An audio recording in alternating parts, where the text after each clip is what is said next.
Sankara Water Solution for hot water problems. Contact 9399906356. అందరికీ నమస్కారం. వేదిక మీద ఉన్న పెద్దలందరికీ కూడా నా నమస్కారం.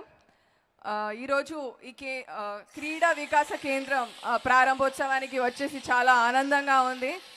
అండ్ నేను ఈరోజు చెప్పాల్సింది ఏంటంటే, పచ్చని పంట పొలాలతో జలజల పారే పంట కాలువల సొగుసులతో ప్రకృతి ప్రేమికులకు అలా కట్టిపడేసే జిల్లా ఈ తూర్పుగోదావరి జిల్లా అని నేను చెప్పగలను.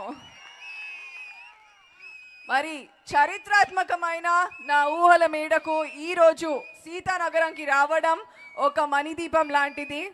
మరి మీ అందరినీ చూస్తుంటే నాకు అనిపించింది ఒకటే, మల్లె పూల కన్నా మంచు పొరల కన్నా నెమిలి హోయల కన్నా సెలైటిలైల కన్నా ఈ రాజనగరం మిత్రుల అనుబంధం అందమని నేను చెప్పగలను. మరి రాజమహేంద్రవరం సాహిత్యానికి మరో పేరు రాజమండ్రి. సో ఇటువంటి పుణ్యభూమిలో పుట్టిన నన్నయ్య, అల్లూరి సీతారామరాజు, భోగరాజు మరియు మరెందరో పుట్టిన ఈ పుణ్యభూమిలో మీ ముందు మాట్లాడడం చాలా గర్వంగా ఉంది. ఇంకా ఈ గోదావరి గడ్డపై పుట్టిన వారిలో మంచి చేయాలనే ఆలోచన రక్తంలోనే కాదు తత్వంలో కూడా ఉంది అని నేను సగౌరవంగా చెప్పగలను. మరి మనం చూస్తే అక్బర్ రాజు మరియు విక్రమాదిత్యుడి ఆస్థానంలో 9 రత్నాలు ఉండేవి అని చరిత్ర చెప్తోంది. కానీ వైఎస్ జగన్మోహన్ రెడ్డి గారు ప్రజల మేలు గురించి చేసిన నవరత్నాలు అసలు అద్భుతం. అవి ఆరోగ్యశ్రీ, అమ్మఒడి, వైఎస్ఆర్ రైతు భరోసా, వైఎస్ఆర్ జలయజ్ఞం, వైఎస్ఆర్ ఆసరా, వైఎస్ఆర్ చేయూత. అదే కాకుండా youth employment, fee reimbursement, pension, housing schemes లాంటి నవరత్నాలు యావత్ భారతదేశంలో తనదైన శైలితో ముద్ర వేస్తూ ముందంచు ఉంటూ ప్రజలకు మేలు చేస్తుంది అని నేను బల్లగుద్ది చెప్పగలను. ఇది మీరు యాక్సెప్ట్ చేస్తే ఒకసారి గట్టిగా చప్పట్లు కొట్టాలి. మరి వైఎస్ జగన్మోహన్ రెడ్డి గారి దగ్గర ఉన్న అణుబాంబు కన్నా శక్తివంతమైన ఆయుధం ఒకటే, అది జగన్ గారి చిరునవ్వు. మరి ప్రేమపూర్వకంగా నవ్వడం, ప్రేమ కరుణ వాత్సల్యం చూపిస్తున్న ముఖ్యమంత్రి గారికి మరియు క్రీడా రంగంలో కూడా ఆడుదాం ఆంధ్ర లాంటి కార్యక్రమాలు చేస్తున్నందుకు నేను ఆయనకు ధన్యవాదాలు తెలుపుతున్నాను. మరి ఆయనే అడుగుజాడలో నడుస్తూ సమాజంలో కర్తవ్య భావంతో ముందడుగు వేస్తున్న జక్కపూడి రాజా గారికి కూడా నేను శుభాకాంక్షలు తెలుపుతున్నాను. మాతృభాషకు మించిన దైవం మరియు ఆత్మకు మించిన అర్థం ఉండకపోవచ్చు, కానీ మాతృభూమికి సేవాభావం అనే పదానికి శ్రీకారం చుట్టిన మన జక్కపూడి రాజా గారు వైద్య విద్య, క్రీడలు మరియు అన్ని రంగాల్లో సేవలు అందిస్తూ రాబోయే తరాన్ని ఏకతాటిపై తెచ్చి రాజన్న అంటే సేవ, సేవ అంటే రాజన్న అని నిరూపిస్తున్నారు.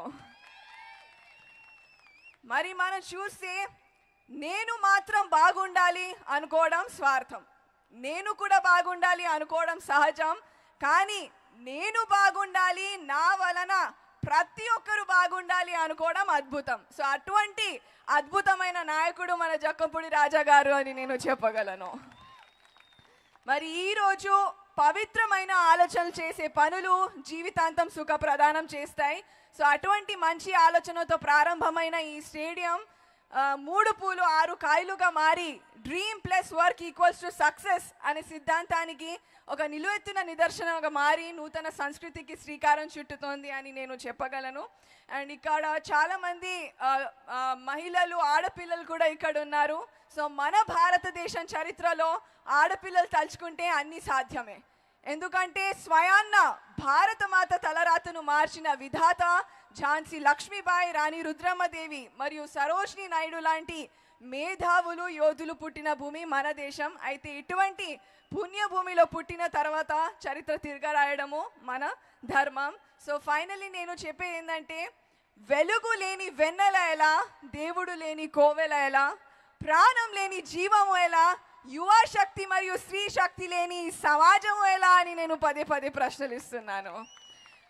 అయితే మా నాన్న నన్ను కఠోర శ్రమ, ముందు చూపు, ఖచ్చితత్వం మరియు ధైర్యం ఉంటేనే అతి భయంకరమైన ఒంటరి ప్రయాణం సరదాగా సాగుతుంది మరియు అద్భుతాలు సృష్టించవచ్చు అని చెప్పారు.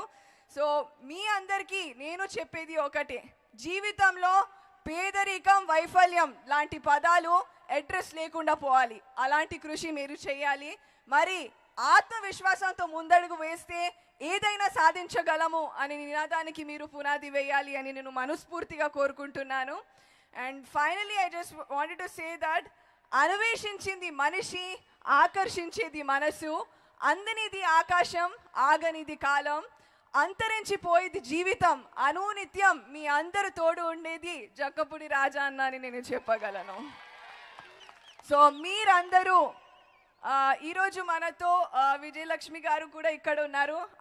అమ్మ గురించి చెప్పాలంటే ఆదిశక్తి.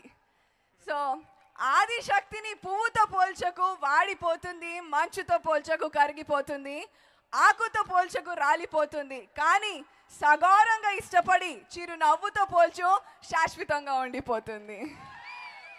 మరి మీరందరూ కూడా ఈ కార్యక్రమాన్ని అంగరంగ వైభవంగా ఆలపిస్తూ వేదిక మీద ఉన్న పెద్దలు మీ చిరునవ్వులతో నన్ను ఆశీర్వాదిస్తున్నారని భావిస్తూ మీరందరూ బాగుండాలి, అందులో నేను ఉండాలి అని కోరుకుంటూ ఈరోజు నాకు ఈ అవకాశం ఇచ్చిన జక్కపూడి రాజా గారికి, విజయలక్ష్మి గారికి, గణేష్ గారికి అందరికీ ధన్యవాదాలు తెలుపుతూ నేను సెలవు తీసుకుంటున్నాను. Thank you so much. జై హింద్.